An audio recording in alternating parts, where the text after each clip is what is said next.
E aí galera, tudo bem com vocês? Estamos aí com mais um vídeo do Sementes Tecnológicas sobre o projeto O Fim do Mundo, do Princípio à Esperança. Já falamos sobre a criação, a entrada do pecado no mundo, Noé, Abraão, a profecia da estátua de Nabucodonosor, as profecias de Isaías antes de Jesus, também Jesus do seu nascimento, ele como o Criador, como o Cordeiro, como esse médico, como esse principal líder que já existiu. Esse líder, depois que subiu ao céu, deixou os seus apóstolos com essa missão que a gente vai ver agora. Chamou a si os seus discípulos, escolheu os 12 deles, a quem também deu o nome de apóstolos. Aqui estão os 12 apóstolos. E deu a missão para ele: assim brilhe também a vossa luz diante dos homens, para que vejam as vossas boas obras e glorifiquem a vosso Pai que estás no céu.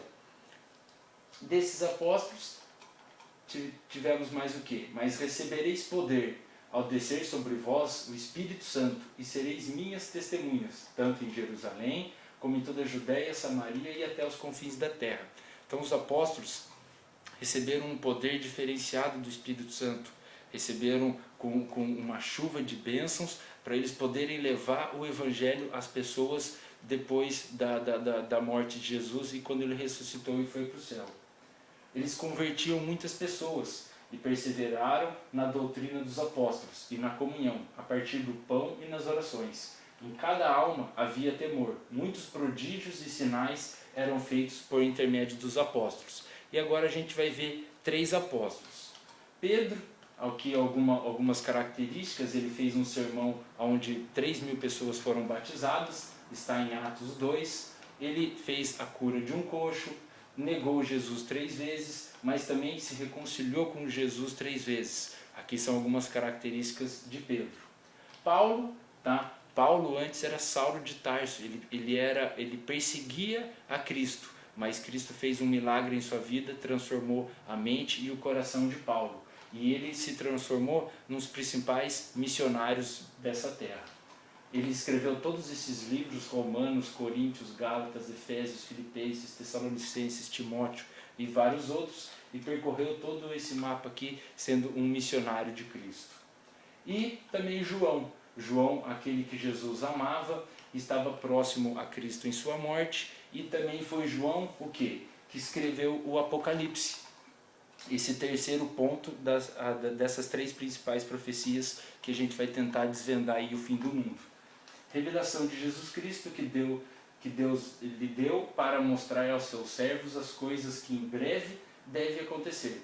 E ele, enviando por intermediário do seu anjo, notificou o servo João. A gente vai ler isso aqui depois, na hora que fala sobre o Apocalipse também, que é agora. Então aqui a gente tem em Apocalipse 1:1, Apocalipse significa a revelação, o último livro da Bíblia, que foi a revelação de Jesus Cristo, e notificou a João para que escrevesse, desses apóstolos, João que escreveu. Bem-aventurado aqueles que leem e aqueles que ouvem as palavras da profecia e guardam as coisas nelas escritas, dentro de Apocalipse. Aqui vemos o que? Tem Apocalipse 1, que a gente viu, e aqui Apocalipse 2 e 3. Tá? Então, foram os significados das 7 igrejas, 7 tempos, desde a morte de Cristo aqui em 31, até o ano 100, foi a época de Éfeso.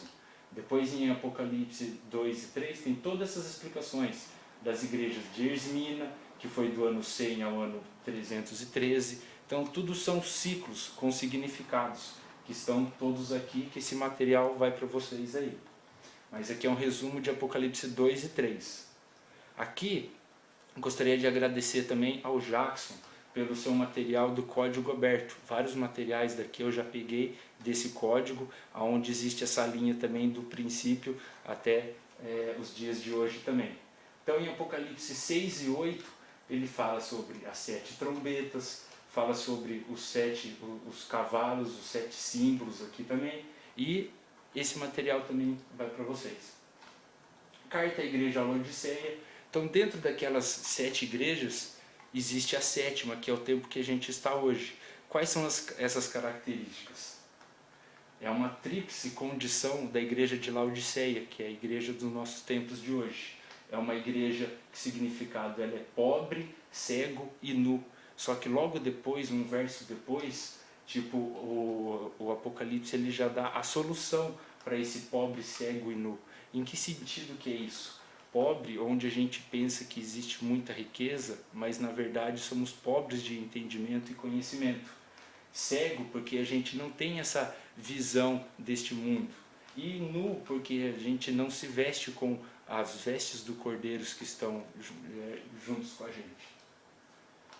E existe a interligação dessas três profecias. Eu acredito que a estátua de Nabucodonosor, que a gente viu dos impérios, a Mateus 24 e Apocalipse, que você interliga as três e entende o tempo que a gente vive hoje. Vamos falar um pouco de cada uma. Em Mateus 24, que nem a gente já viu, os apóstolos perguntaram o que ia acontecer antes do tempo do fim. E Mateus e Jesus, essa aqui é o ponto de Jesus. Jesus falando que virão muitas pessoas em seu nome, falsos profetas, guerras, nação contra nação. E a gente pega ali Mateus 24 e tudo acontecendo certinho.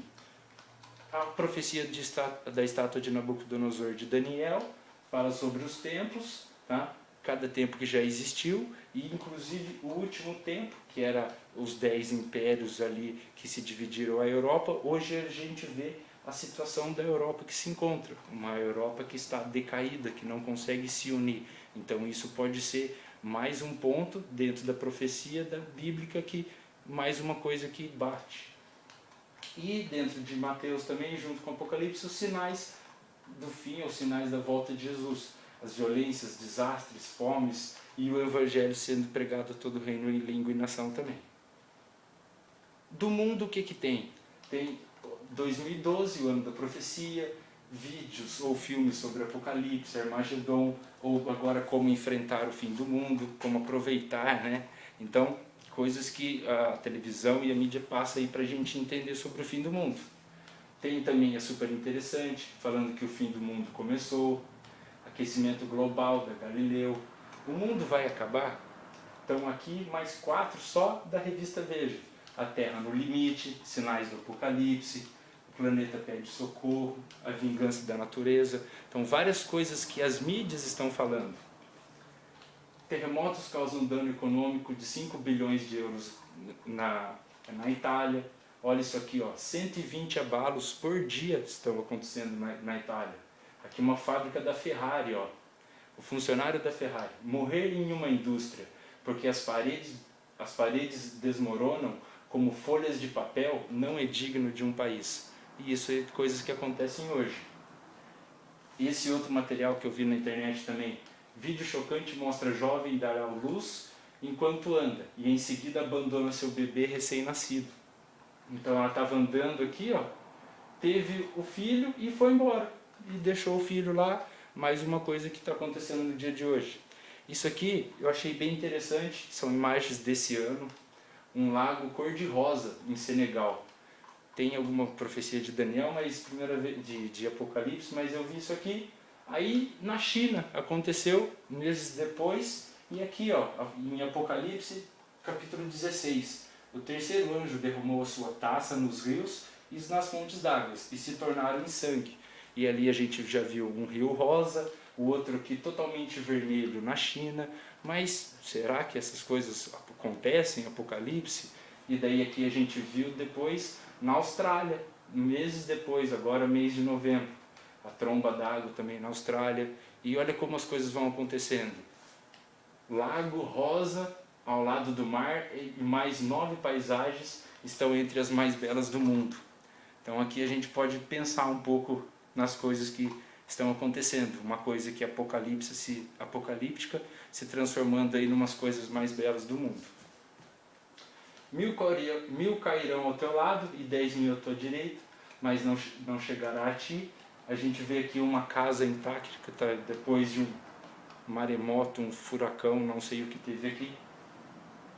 E a gente pode não acreditar na Bíblia também, então acreditar no mundo.